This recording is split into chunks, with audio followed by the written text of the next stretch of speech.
con la información en Canal E. Nos vamos a referir a un capítulo internacional. En esta oportunidad tiene que ver con Ucrania. Se reactiva mucho la actividad en el frente militar, nuevos ataques por parte de Rusia, aunque finalmente Ucrania ha podido derribar naves que son potencialmente mortales, helicópteros sofisticados. Mientras tanto, hay cambios en la estructura militar, cambios en la estructura del ejército. El comandante jefe del ejército y gran responsable de la operatoria militar de Ucrania ha sido removida por el presidente Zelensky. Y muchos empiezan a preguntar cuánto costará la reconstrucción de Ucrania una vez que pueda superar, y vamos a ver en qué condiciones esta situación. Bueno, la mejor parte de la respuesta está llegando de Estados Unidos. Acaba de destinar un paquete de $100.000 millones en ayuda para Taiwán, para Israel y para Ucrania. 95.000 y pico de miles de millones de dólares. Está con nosotros el doctor Alberto Ruscolecker. Alberto, buenas tardes. Muy buenas tardes, Pepe. Es correcto lo que decís. En principio fue removido el general que estaba a cargo del ejército de Ucrania, y la verdad que se está respaldando ahora el presidente Zelensky. No sé si va a ser uno que lo reemplaza o va a ser una cúpula de 3 o 4 militares. Lo concreto es que el costo de la reconstrucción de Ucrania son números muy parciales, Pepe. Hay un informe que, te lo quiero citar la fuente, que viene del Banco Mundial. Esta información del Banco Mundial, que ya tiene en realidad hace 5 o 6 meses, hablaba de un costo que no bajaría de $411.000 millones. 411.000 millones de dólares, que es una cifra enorme, pero para darle un contexto un poquitito más realista, es el doble de todo el PBI de Ucrania. O sea que la reconstrucción le costaría 2 veces el PBI de Ucrania anual. Pero la verdad es que también hubo informaciones que vienen de la Unión Europea, un poquitito más recientes, y la Unión Europea estima en $1 billón. Quiere decir que duplica, más que duplica, la cifra del Banco Mundial. Pero lo interesante del caso, Pepe, ver cómo se comportó un poquitito la economía de Rusia. La economía de Rusia, la verdad, Pepe, que en el año 2023, cifras oficiales, creció el 3,6%. Y la inflación de Rusia fue el 7,4%. Una cosa increíble, porque la verdad que las sanciones que le puso Occidente, y Rusia las capió muy, pero muy bien.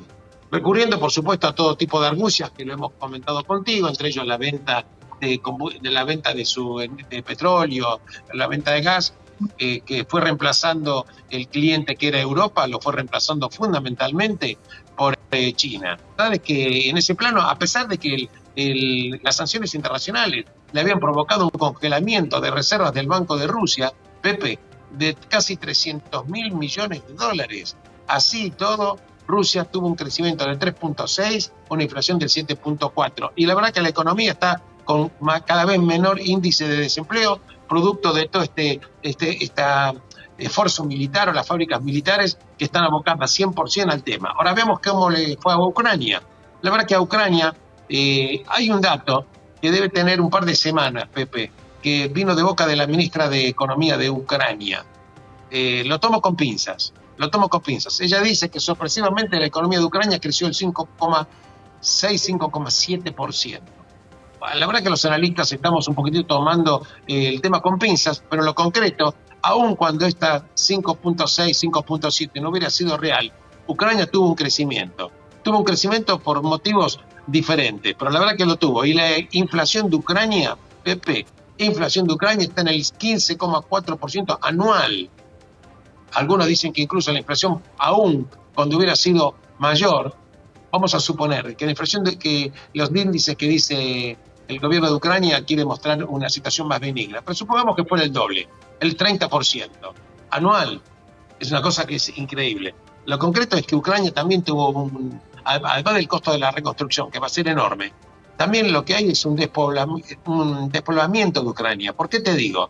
Porque si vos tomás la población de Ucrania, históricamente 41 millones de personas, hoy las personas que viven en Ucrania, donde Ucrania ejerce su soberanía, o sea, le restamos la parte del este de Ucrania, todo lo que es el Donbass, Ucrania tiene soberanía sobre 32 millones de personas, lo cual es un despoblamiento enorme. Hay que tener en cuenta que, por empezar, muchísimas personas, no solo que están en la zona donde tiene hegemonía Rusia, sino que además muchísimas personas, ciudadanos ucranianos, se fueron del país.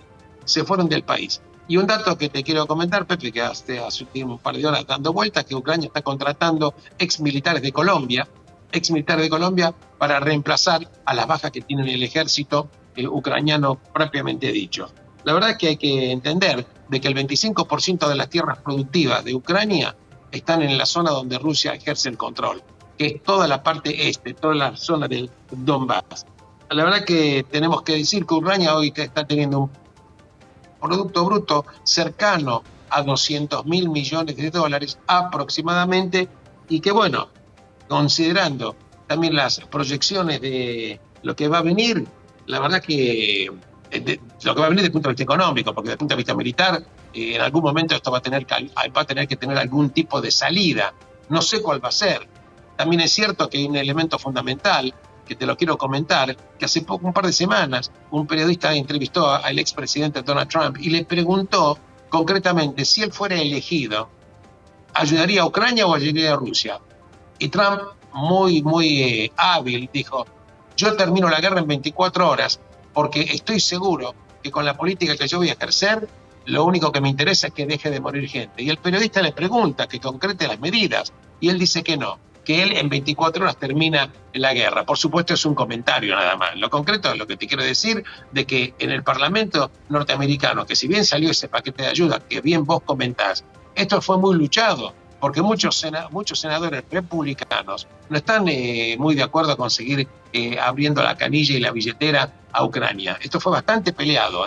No obstante, hay una política diferente de la Unión Europea con respecto a Ucrania, a punto tal de que la presidenta de la Comisión Europea, Ursula von der Leyen, dijo que hay que tener en cuenta que Ucrania no debe perder la guerra, y hay que tener en cuenta dos o tres cosas que ella dice. Primero, que hay que garantizar que Ucrania tenga todo el dinero para seguir adelante con la defensa y este emprendimiento bélico.